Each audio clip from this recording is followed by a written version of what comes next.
Today we're 2,400 members strong, and we've long been a voice in Portland. Our voice has been loudest through the years in expression of City Club positions and recommendations on critical community issues through our research efforts. Today's program presents a historical overview of the City Club's research history, and it's a long and glorious, and yes, sometimes less than glorious history. To date, the club has published, would you believe it, 750 research reports. Today, we honor several of the winners over the 7 decades the club has been in existence. Winners were chosen by a vote of current and past research board members at a special reception several weeks ago. And before we begin, I want to extend special thanks to all of the City Club members on the Roses and Raspberries event and the research committees, and to the club staff. Although I know you all had a lot of fun in doing this, it's your diligent planning and review of all the club's reports over the past several months that's made this program today possible. Committee members for this and all 75th anniversary committees are listed in the programs that are at your places at your tables. Also, I want to offer special thanks today to our pianist, John Fresk, whose talents will be apparent as today's festivities go forward. I also want to remind you that next Friday there will not be a regular luncheon program. Instead, next Friday we will culminate our 75th anniversary celebration in grand style with our gala dinner and evening with Dick Cavett at the Portland Hilton. Tickets are still available, and they will be through Thursday, October 17th. This is a community-wide event. You don't have to be a City Club member to attend, so please join us for a wonderful dinner, entertainment from a special guest, TV host and commentator Dick Cavett, and the culminating event of this very special birthday for the City Club of Portland. For your convenience, tickets are available today at the back of the room, or call the City Club office to reserve your tickets. Well, I've taken enough time. 2 past presidents of the Portland City Club, Pauline Anderson and Ogden Beeman, will be appearing today for the City Club Research Academy as your special hosts. Past presidents of City Club are a motley crew, and I think whenever 2 of them get together for an event like this, I had best get out of the way. So I'll present to you now Pauline Anderson and Ogden Beeman. Come on out.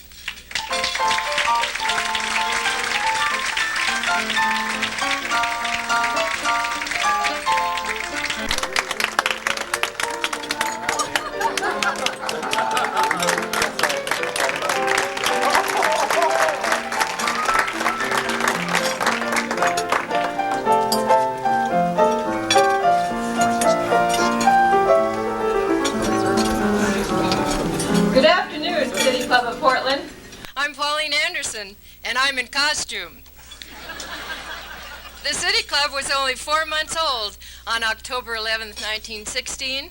Women would not be able to vote for another 4 years and would not be able to join the City Club for another 53 years. The United States would join the Allies in World War I in 1917. We went through a Great Depression in the 1930s. We fought another World War and several police actions, and we elected a B-rated movie star as President of the United States. My husband says that all these awful things happened after women were given the right to vote. He's such a logical thinker.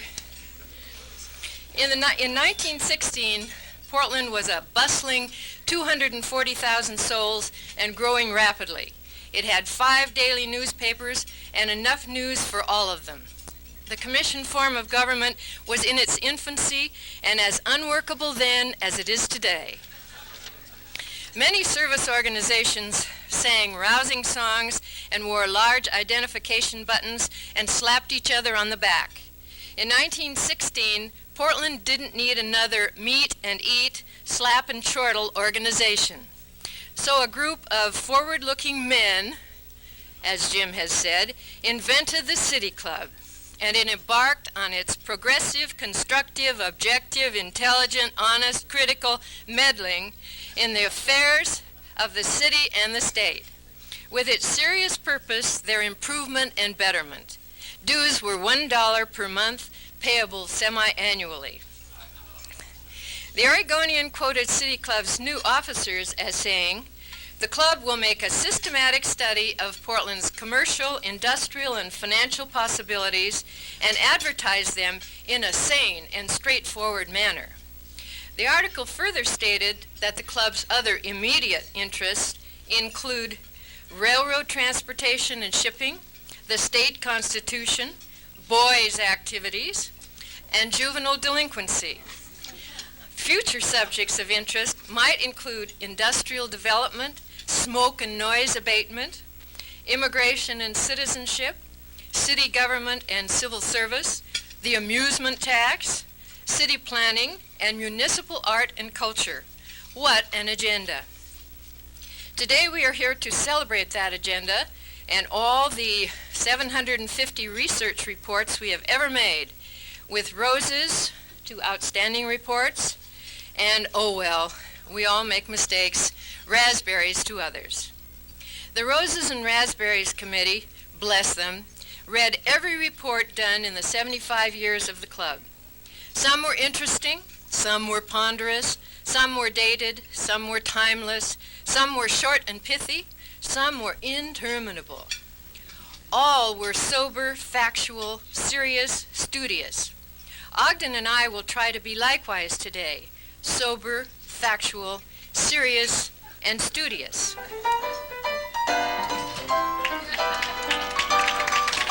To do some creative editing when they were walking down the God aisle. knows who Frank was doing.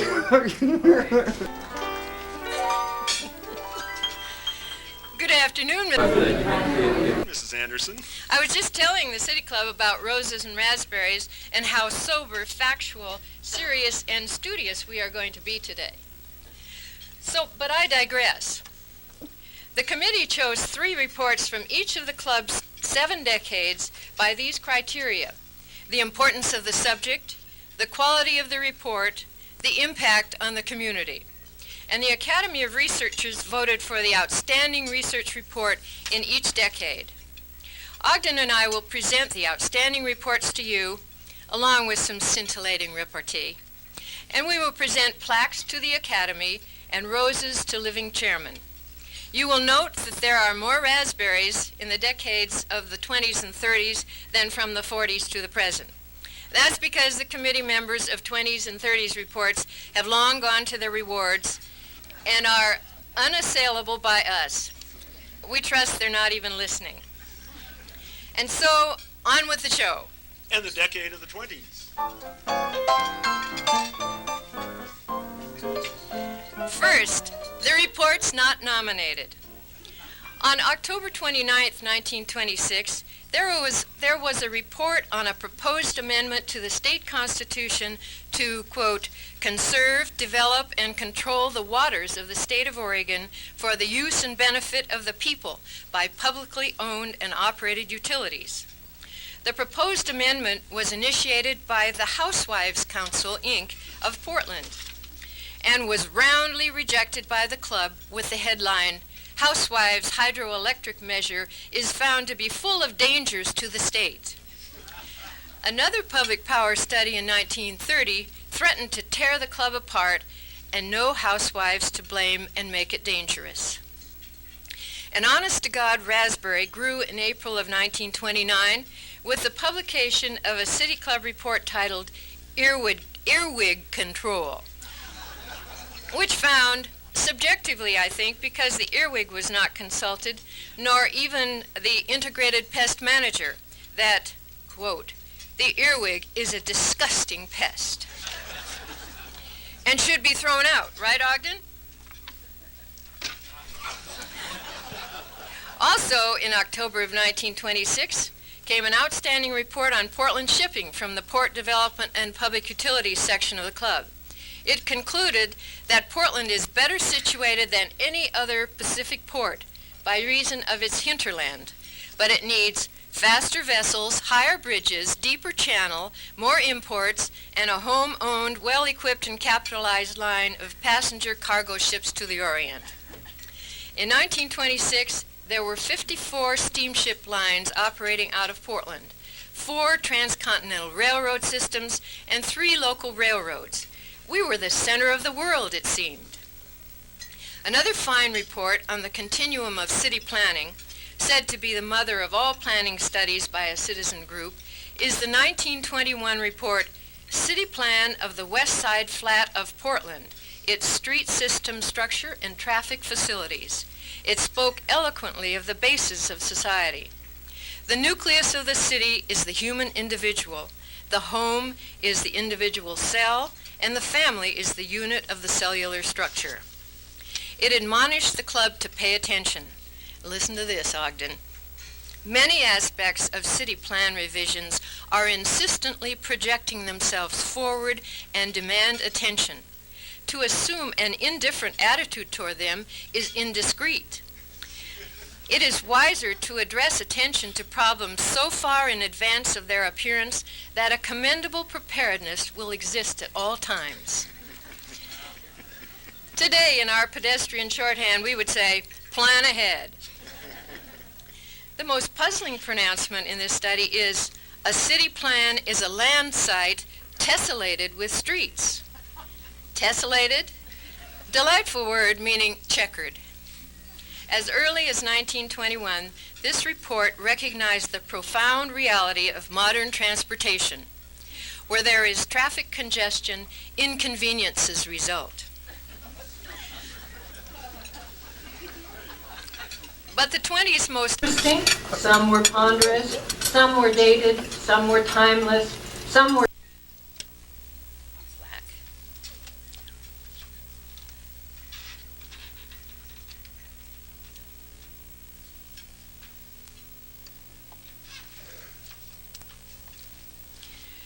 Its essence, this stream pollution in Oregon. In Portland, we have defiled a noble stream by making it our main sewer. The researchers showed gentlemanly restraint as they tried to say that the river was yucky. They said, unfortunately, no printable statement can adequately describe the actual conditions at the sewer outfalls. And gross nuisances must always exist at points where large quantities of untreated sewage are discharged. Conditions were so disgusting that workmen refused to continue construction of the Burnside Bridge until contractors diverted a 24-inch sewer. The committee recommended, not surprisingly, that ultimately Portland must provide a suitable disposal plant, that there should be continued public interest in the problem, and there should be secured such wise and reasonable legislation as public sentiment will support, to the end that pollution may decrease. On the other hand, the committee felt that any attempt at hasty or drastic legislation of a sweeping sort would likely be injurious. And so, on to the 30s, Ogden.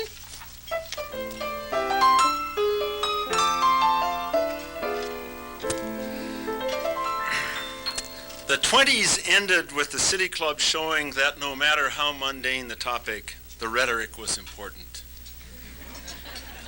It seems, therefore, that the people must come to look upon the earwig as one more of the exigencies in the big rough struggle of life and fend against it in their own way.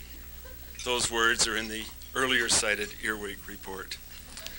With earwigs out of the way, the club once more tackled an issue of importance in its 1934 study, Movie Censorship in Portland. Did the club find a free speech issue to address? Was this the First Amendment question needing Supreme Court review? Unfortunately, no.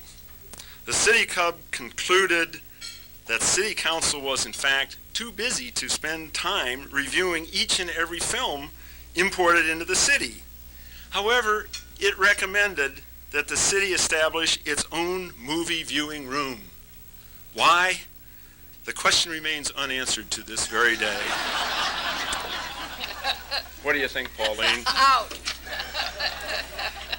Fortunately, the club redeemed itself with some outstanding research work in the 30s. The Portland Symphony fell on financial hard times in spite of paying its musicians the sum of $16 for each concert, including one rehearsal. The audience was a little better off, paying 25 cents for the cheap seats on Saturday afternoon.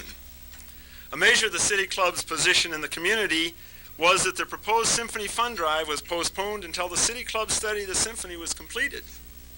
The club endorsed the fund drive for $25,000. The symphony was saved, only to face a long series of financial crises which seem as contemporary today as in 1938. The City Club addressed the issue of elementary and secondary school support and produced the first in a number of long-term and ballot measure studies on this subject. This recommendation was written 56 years ago, and I quote, that the state, in order to provide school support funds, devise a balanced system of taxation. In the same report, the inefficiencies of small school districts in the state was highlighted and changes recommended. The legislature did, in fact, address that issue. Those of you who followed closely will remember it was in the 1991 session this year. In 1933, the City Club published its studies and recommendations for a city manager form of government to replace the already outmoded commission form first adopted during World War I. The report boldly stated the commission form is defective, something they knew then and we know today. It confused legislative and administrative functions, and it placed city departments under the supervision of men who had no qualifications for their work.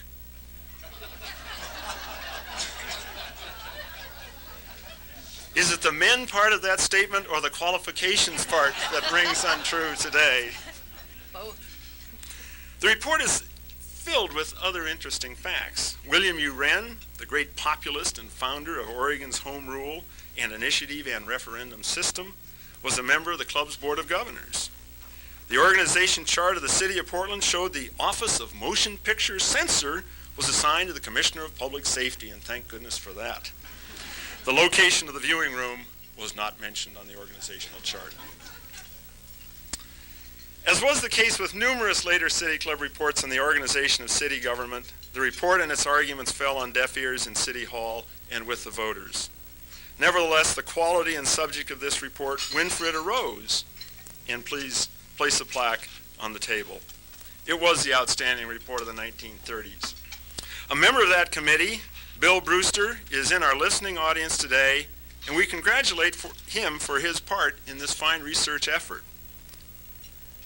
His main recollection about the report was, the city commissioners did not like the concept because they would lose their jobs. The club did other interesting work in the 1930s. In 1931, the study of trends in mass transportation concluded that the solution of the problem of mass transportation in Portland appears to be the substitution of buses for electric streetcars.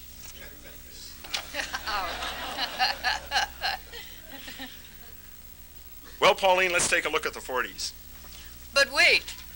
Topping off the 30s was a titillating report in 1937, which increased magazine sales in Portland by 157%, I'd guess, titled Salacious Magazines in Portland. A restrained committee said, the progressive nature of these violations to ordinary decency make the present movement toward restraint most timely. Although the line of demarcation between 15-cent lewdness and 50-cent spiciness is not one which a prudent committee would attempt to define. Ah, come on, committee. Ogden, out she goes.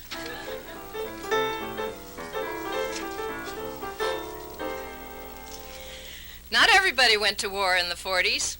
City Club was blessed with aging members who continued to muck around in the affairs of Portland. The oldsters took on some fairly racy issues. Research into venereal disease in Portland inspired major outrage from city fathers and the Oregonian, who feared Portland's reputation would be sullied by publication of the unhealthy facts. But the outstanding report of the decade was the study of the proposed municipal forest park in 1948.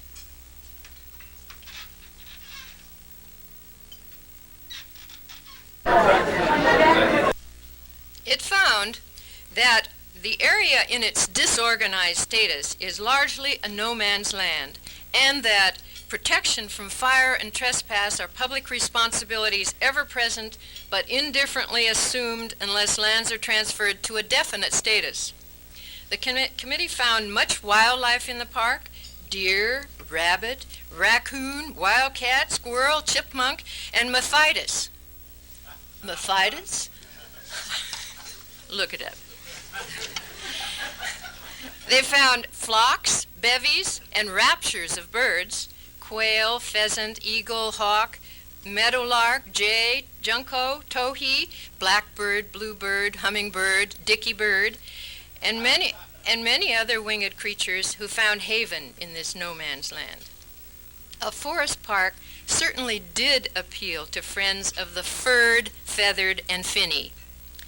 So not only did the report recommend creation of a municipal forest park, but it advised the city and county on exactly how to do it legally, financially, managerially, and developmentally. How to handle property taxes, land sales, and subsurface values. Nary a detail remained undetailed. Surely the city and county officials were delighted to have all that good advice from City Club. Loving Forest Park as we do today, the 1948 proposal sounds very much like motherhood, for which we can thank our City Club fatherhood. Award winners may get the plaque, but oftentimes runners-up have more fun. Members of the law enforcement in Portland and Multnomah County Committee in 1948 were each assigned to make personal investigations of nightclubs, gambling dens, and houses of prostitution in the metropolitan area.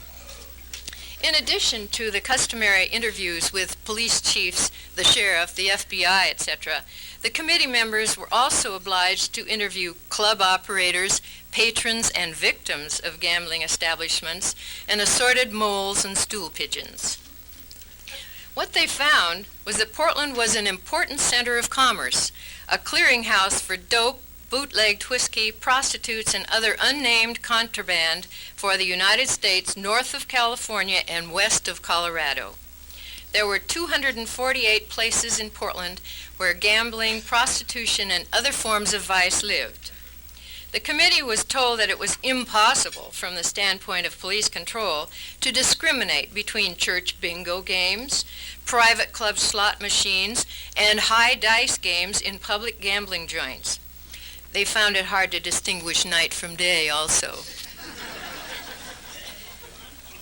It was good to find out that, quote, these deplorable conditions are not entirely due to venality. The police, poor souls, were overworked and underpaid.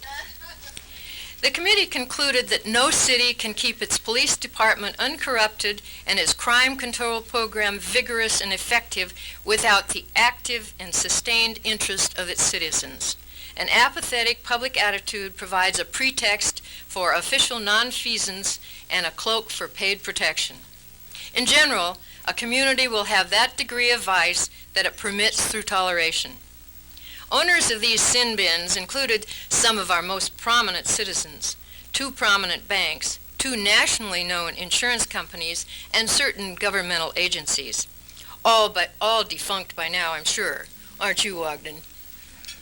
These findings helped to elect Dorothy McCullough Lee as mayor, and we haven't had a problem with vice since. The second runner-up got no votes from the Academy, but it at least deserves exposure as a nominee. In the 1948 Municipal Jail Report, the committee found that the city jail was overcrowded with filthy mattresses, inadequate records, unpleasant, degrading, dangerous drunk tanks, unsanitary eating utensils, no exercise possibilities, and sub-minimum cells. They said that the jail was antiquated and inadequate, and you should ought to tear it down. That was not an exact quote. But they did say that the truth is that Portland's present jail facilities are nothing more than a small-town lockup. The committee recommended new jails, 1 downtown and 1 on the outskirts, or that the city should consolidate its jail responsibility with Multnomah County jails because the county already had what was understood to be an adequate downtown jail, and its Rocky Butte jail was said to be a first-class institution. I wonder who said that. The problems of women and families were not large concerns of City Club even after the 1943 report women in industry and the care of children. It identified some of these problems in wartime. The report said that every woman is acclaimed a patriot who makes proper care for her children a prerequisite to accepting employment. There was no allusion to standards for proper care or where to look for it, or that the responsibility for suitable arrangements might be shared by the father of the children. So that report slept for 40 years until in 1983 another report, Child Care Needs of Working Parents in Portland metro area, updated the problem. Let's keep it awake this time. We need a new heading, Ogden. Non-reports, or reports we should have written and didn't, or times we should have spoken out but remained silent. It would take a ton of raspberries to atone for the club's moral lapse in 1942. The occasion was the Portland City Council's resolve to memorialize the government of the United States to take appropriate steps immediately to intern and remove from the coastal United States all Japanese, irrespective of citizenship. The resolution was proudly forwarded to President Roosevelt, the Secretary of War, Secretary of the Navy, Secretary of the Treasury, the Attorney General, and the Oregon Congressional Delegation.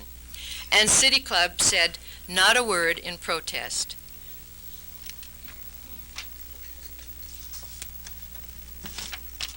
A blank page. So much for the conscience of the city. So, on to the 50s. Ogden?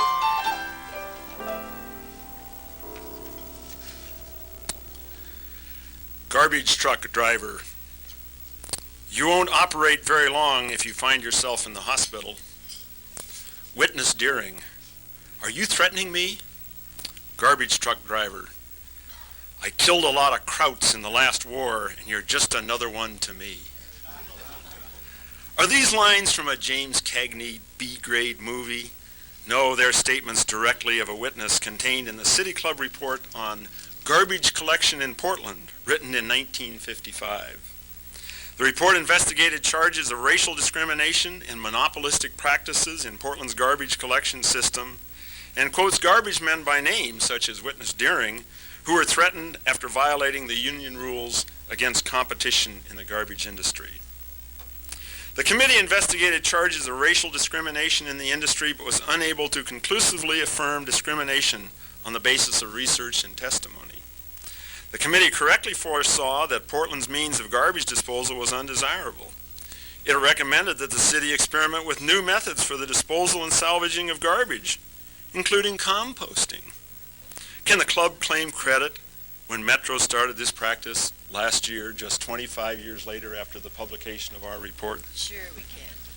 The committee narrowly avoided a raspberry by reporting, although not recommending, the garbage industry's position that the wetlands in Oaks Bottom would make a good garbage dump.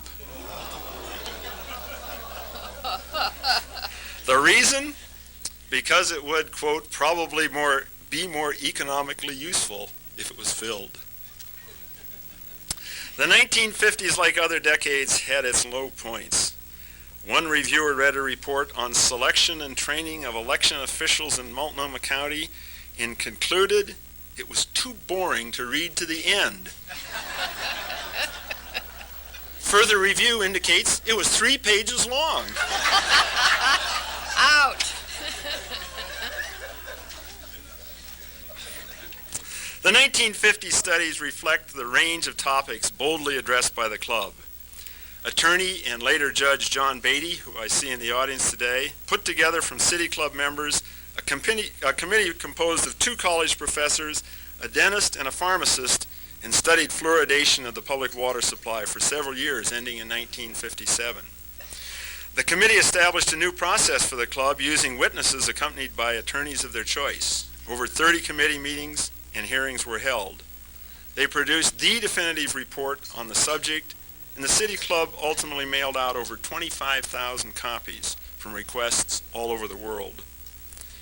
Judge Beatty just missed getting a rose for this report. One of his witnesses certainly gets a raspberry for his testimony that, quote, fluoridation was a plot of socialistic planners to acclimate the people to mass medication. The cost to implement fluoridation in Portland was $10,000, and of course it was never done. The Roses Award for the 1950s goes to The Negro in Portland, a progress report, which was a follow-up on the 1945 City Club report on the same subject. In the 12 years between the reports, the Oregon legislature defeated and then passed the Fair Employment Practices Law. In 1950, the City Council passed a civil rights ordinance which was defeated by the people in a referendum vote. It was Mohandas Gandhi who said, "In matters of conscience, the law of the majority has no place." As we speak, Portland City Council has before it another civil rights ordinance yet this week. And what? It has been threatened by a referendum petition if it passes. Can this be deja vu all over again? The report criticized city officials for their inaction on issues affecting minorities. It also put forth a far-reaching and still contemporary view by stating that, quote, "It is the gap between our professions and our actions which constitutes the Negro problem in Portland." I am pleased to introduce Kim Bark-McCall, Portland historian and author and chairman of the 1957 study, to say a few words. Kim?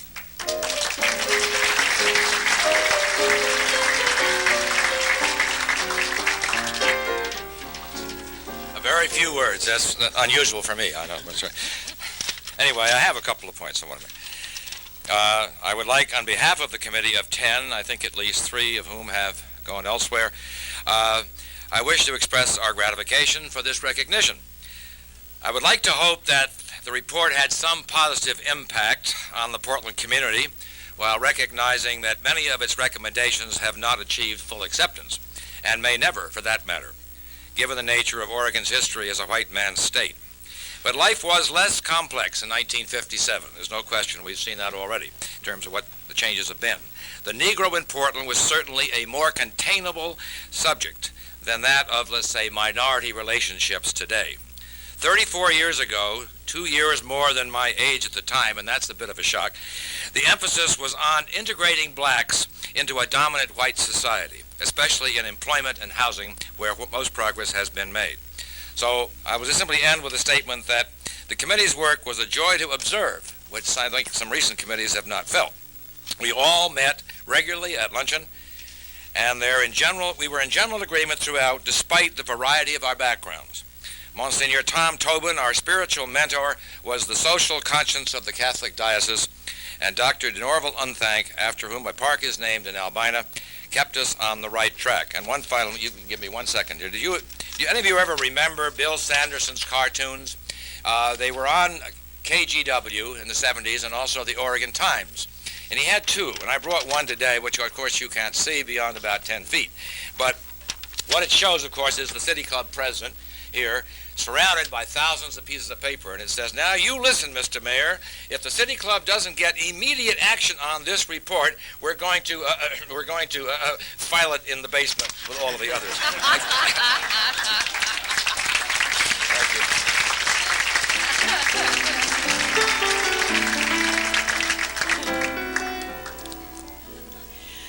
Things were jumping here in the 60s. Beads and sandals and long hair were in, although probably not on Friday noon at the Benson. It was a decade of energy and action and vague stirrings of deep breathers. There was more study of law enforcement in the city of Portland with the same title as in 1948, but vice in 1948 was sexier than police-community relations in 1968. Nevertheless, this report set the police department on its ear with detailed recommendations regarding every aspect of organization and administration. It also recommended the radical concept of regionalized law enforcement, which is still radical 25 years later. We haven't even regionalized to countywide yet. Another report on city government in 1961 concluded that modification and modernization of Portland city government are urgently needed and long overdue, shades of 1921. It painstakingly outlined a reasonable, logical, intelligent, and unacceptable replacement for the commission form of government with a strong mayor-council form. it concluded that the commission form cannot be patched up sufficiently to warrant its continuance. It was a sleeper then and remains a sleeper now, except to those who want good government. We decided to study daylight savings time in 1962 and ran smack into flowers, cows, and God. The usually intrepid Sid Lezak and his committee, with untypical temerity, wimped out and refused to recommend up or down on moving hands on clocks, saying it should be left to the greater wisdom of the voters. Wisdom such as, the flowers in my backyard won't get enough sunshine. Or, the cows won't know when it's time to be milked. Or, if God had meant us to have daylight savings time, he would have set the clocks back in the beginning. The committee boldly countered the latter argument with, those who argue that we should adhere to standard time because daylight saving time is not God's time are advancing arguments which are unrealistic and illogical. Is it a raspberry or what? The Journal building sat on Portland's waterfront in all its ugliness, ripe for action by the City Club. The 1969 Outstanding Report, Journal Building Site Use and Riverfront Development, was so influential that the building was torn down before the study even started. Well, we need a plaque for that. You want to put it out?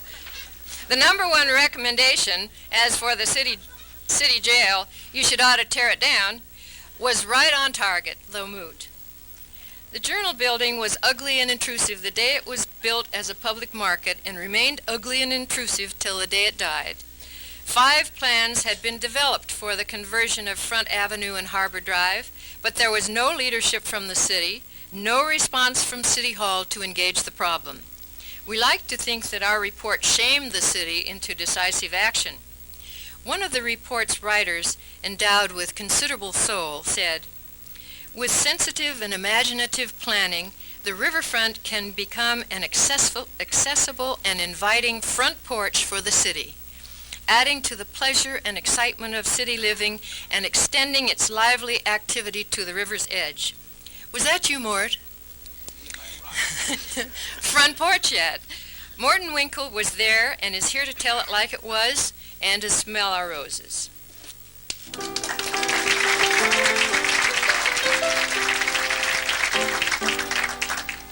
Thank you. I'm very pleased to be here to represent that committee. When I was a kid, I remember seeing in the newspaper from time to time photographs of annual reunions of the Grand Army of the Republic, and I think I'm up here for the same reason those gentlemen were down there. If I'm correct, I think I was next to the youngest member of the committee. And I'd like to tell you a little story about the youngest member of the committee. He would come to the meetings, and while we were deliberating about these weighty issues of closing Harbor Drive, much to the chagrin of the Northwest manufacturing interest, and like issues, he kept on telling us that it was really important for us to consider what to do with the winos down on Burnside. And we kept on patting him on the head and telling him, no, that's some other issue. Let's stick to the issue. And I hope I'm not misleading you when I say I think he stopped coming to the meetings very much toward the end. Either he was disinterested in what we were doing or he was planning for bigger things, because he eventually became the mayor of the city of Portland and the governor of the state of Oregon. So on behalf of all the gentlemen whom I fondly remember, I want to thank you very much.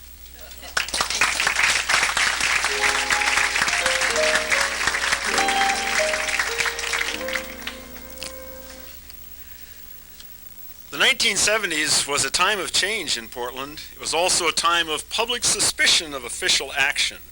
In 1974, the club studied ballot measures on both financial ethics for public officials and the open meeting law. It also noted in its study on legalizing charitable bingo that it could lead to other forms of gambling, such as a state lottery. Terrible. In 1974, the club brilliantly reported that there is, quote, a suspicion in the minds of some people that the children are not being educated as well as they could be. Thanks. Out. For additional thoughts about youth, we could turn to the study on prohibiting dogs running at large, which stated that people are highly emotional about their pets, possibly more so than about their children. Did the City Club Research Board consider merging these two reports, perhaps under the title of Keeping the Kids in School and the Dogs Off the Streets? The club addressed the issue of community goals in 1973. 12 committee members wrote 25 pages and produced a 5-page bibliography to conclude that, indeed, a program of goal formulation should be undertaken by the people of Portland. There's only one good use for that report. Yep. The subject of community goals, in fact, was addressed by the club again in 1988 Economic Development Study. That report articulated goals and urged the state to do the same on the subject of economic development. The suggestion was picked up by the Economic Development Department and later by the governor to become the basis for the Oregon Benchmarks, a program of goal setting which is now achieving nationwide attention. The club did some great research work in the 1970s. The juvenile justice system in Multnomah County was a classic report with 38 recommendations, a number of which were implemented by the county immediately after the report became public. Committee Chairman Ron Lansing, who's with us today, was moved to write, "We have no small problem here. Futility has replaced the spirit of the cause." Who would be surprised that Professor Lansing has since published his first novel and is working on his second? The study on urban renewal in Portland, published in 1971, is a history book on urban development and planning issues of the 60s. It contained the first public discussion on the effects of relocation of people moved from renewal areas. It legitimized the concept of neighborhood associations and their role in the planning process while the city was struggling with this very issue. The report hit the city like a bombshell and allowed a new mayor, Neil Goldschmidt, the same one earlier referred to change both the leadership and direction of the Portland Development Commission. City Club yuppies, do we have some? Will discover how Northwest 23rd Avenue was nearly lost to the urban renewal wrecking ball. The City Club undertook a study of the role of Portland State University in the community in 1974, and it was to be published 4 years later in 1978. The study exposed the apparent prejudice against PSU within the state system of higher education by documenting 5 state policies which were inhibiting the growth and success of the university. A number of its recommendations were implemented, and the Governor's Commission on Higher Education in 1990 restated several of the basic tenets contained in this report. The continued use of this report reflects the wisdom of the committee who, at the outset, set their own goal that the report should be timeless. Mysteriously, the report cover notes that it was transmitted to the Board of Governors in June 1977 and received by the Board of Governors 7 months later in January 1978. The City Club at that time was just in two rooms of one office. The board, in turn, considered the report for 3 months before its publication in March of 1978. I was going to make some comment about the apparent sleepiness on the part of the Board of Governors until I found the name of Beeman and Anderson serving on the board.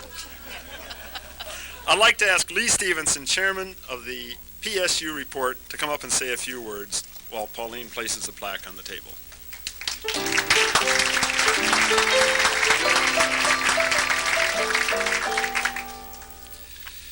Thank you, Ogden and Pauline.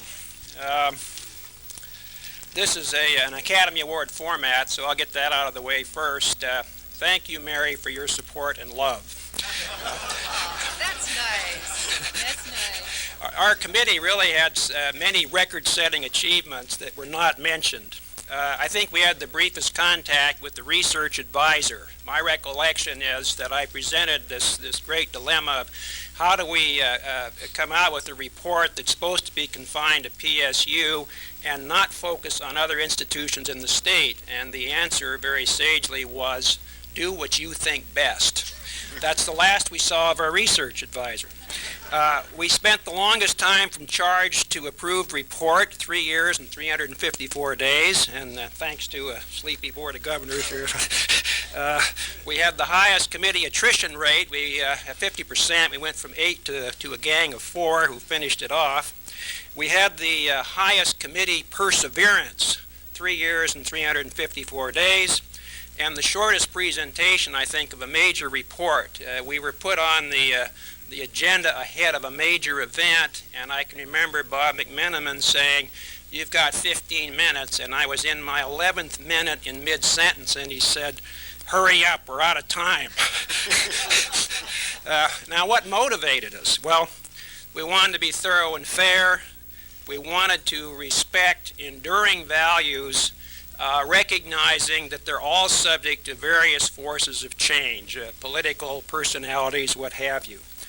And we all agreed on that, and I think that our inspirational mentor in that process really was Rachel Griffin, one of the committee members of the Gang of 4 who gave so much of her life to what is now the Portland Art Institute.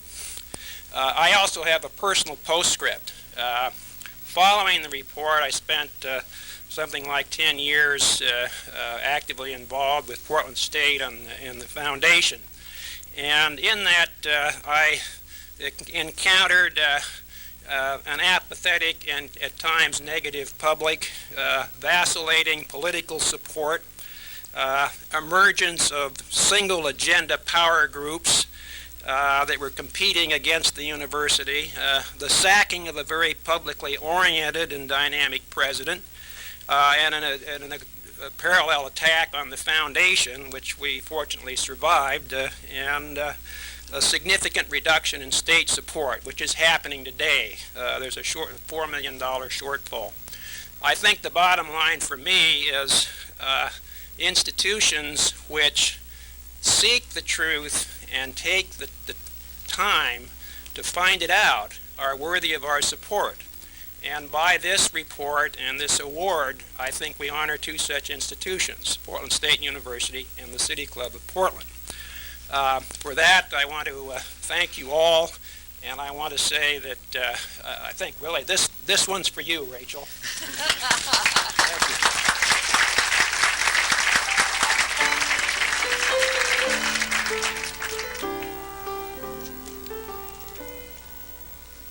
In August of 1987, a competitive strategy for Oregon's economy burst forth, chaired by the illustrious and most frequent chair of research committees, Ogden Beeman, and involving at least 50% of the club in at least 50 subcommittees. Mr. Beeman was too modest, although I noticed that he mentioned it earlier, and the Academy was too sleepy when nominations were considered for the 80s awards to include this tome. So I have seized the prerogative of the Master of Ceremonies to bypass the Academy and present to you and your committee your just desserts for doing such a great job for economic development in the state of Oregon. Oh, thank you very much. I thought for a horrible moment she was going to throw it at me. Nah, I wouldn't do that. Another 80s also ran, which also ran in the 20s and also ran in the 40s and also ran in the 60s, the report on regional government in the Portland metropolitan area in 1986 came from a fine royal lineage of studies of government, from city to county to cog to crag to MSD, affectionately known today as Metro. We keep seeking the holy grail of best governance. The committee recommended that Clackamas, Washington, and Multnomah counties be merged into one home rule county to be known as Willamette County, applying the GP of L, general principle of life, that, quote, the county is the traditional and accepted form of regional government. Metro would be absorbed into this super being, TriMet would be managed by the super county and ultimately absorbed.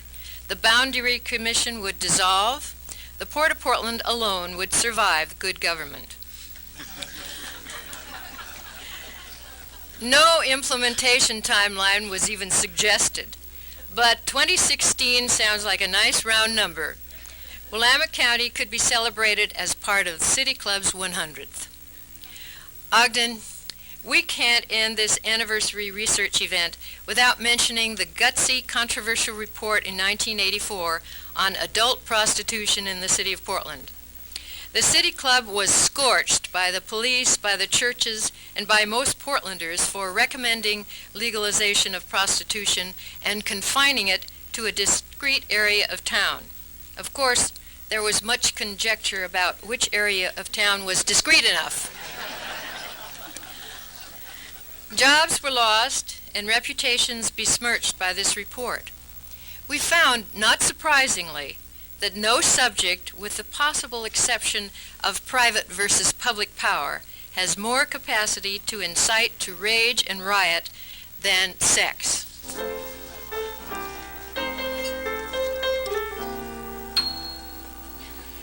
A number of outstanding reports were produced in the 1980s. It's too early, really, to see how they will stand the test of time. The 1986 report, A Vision for the Central City, was voted as the best, and for good reason. It was written as a follow-on to the City Club's 1980 Vision of Portland's Future report and was timed to coincide with the city's own planning effort for downtown. The process departed from typical City Club procedures and developed a vision of what Portland should become. Many of the suggestions for physical improvements have been or are being implemented. Others, including the complete exploitation of the city's riverine setting, have yet to be realized. In a break with City Club tradition, the committee enlisted the 5th grade class at Chapman School to articulate their views on urban development. After listing 17 ideas for physical improvements along the river, the report concludes with the words of Connie Sharkey, then a 5th grader at Chapman School, who said, "And that's all I think they should change, because it wouldn't be fair to change everything." Well, Connie Sharkey, maybe that statement summarizes 75 years of City Club research efforts. I'd like to introduce the committee chairman, John Gould, to say a few words. John.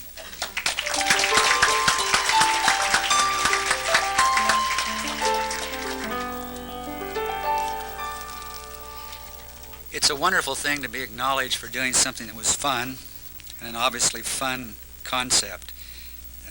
The 5th grade class came from the idea of Candace Brewer, who of course was an inspiration in the report. I'm so afraid of saying something pompous that I think I will and get it over with. We've been doing it all afternoon. It is, of course, one thing to write a vision and another one to act according to it. I trust we will all strive to close the gap in the years ahead. Thanks a lot.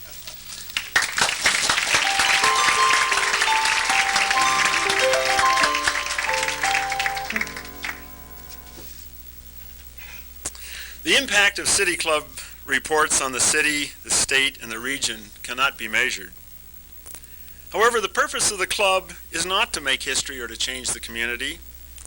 The purpose is to inform its members in the community in public matters and to arouse in them a realization of the obligation of citizenship. If the result of this is to make history or to change the community, then it is simply seen as a fringe benefit of the activities of the club. The impact of this research work on the thousands or perhaps 10,000s of club members who have been involved in this process can be measured. Taking us from our narrow daily paths and asking us to address matters of community importance must enhance us as individuals. What about the club member who was aroused to write in a club report, "In wilderness is the preservation of the world. Men plow and sail for it. From the forest and the wilderness come the tonics and barks which brace mankind." Or the club member who advocates 15 years of mandatory imprisonment to keep a criminal until, quote, "the fires of his passion or thirst for revenge had entirely subsided." Not a bad idea. Member involvement also extends to the leadership of the club's research work.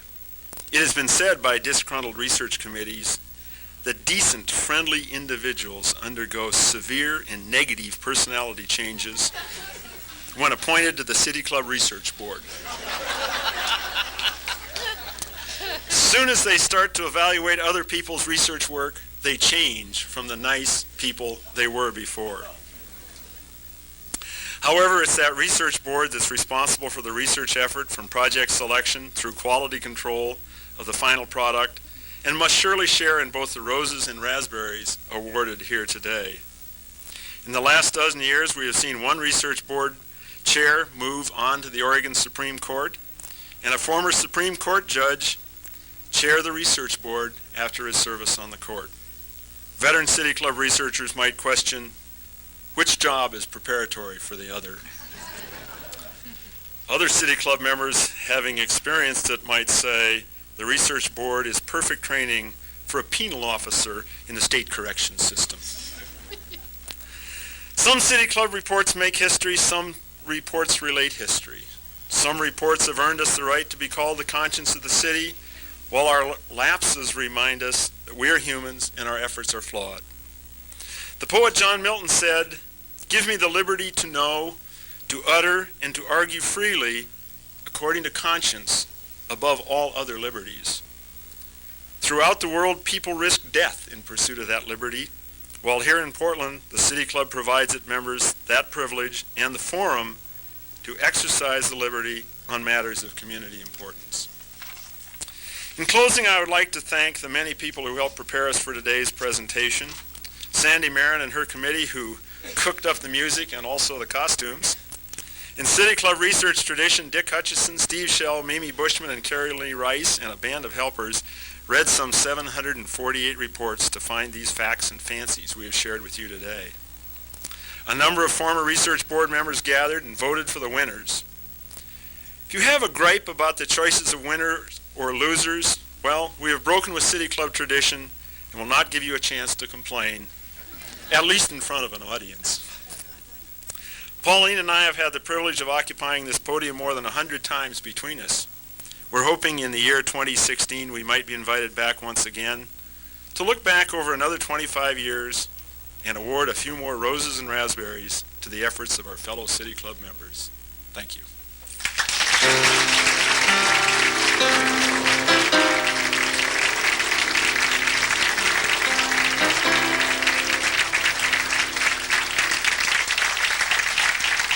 Ogden Beeman, Pauline Anderson, thank you, and thanks to all the hundreds and hundreds of City Club people who over the years have worked on research committees, on research boards, have given your all for City Club.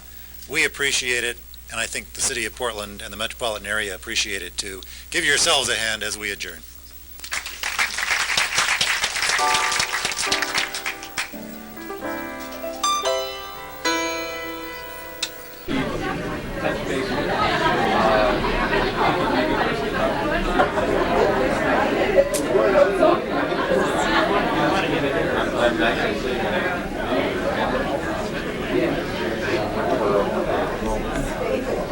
Yeah.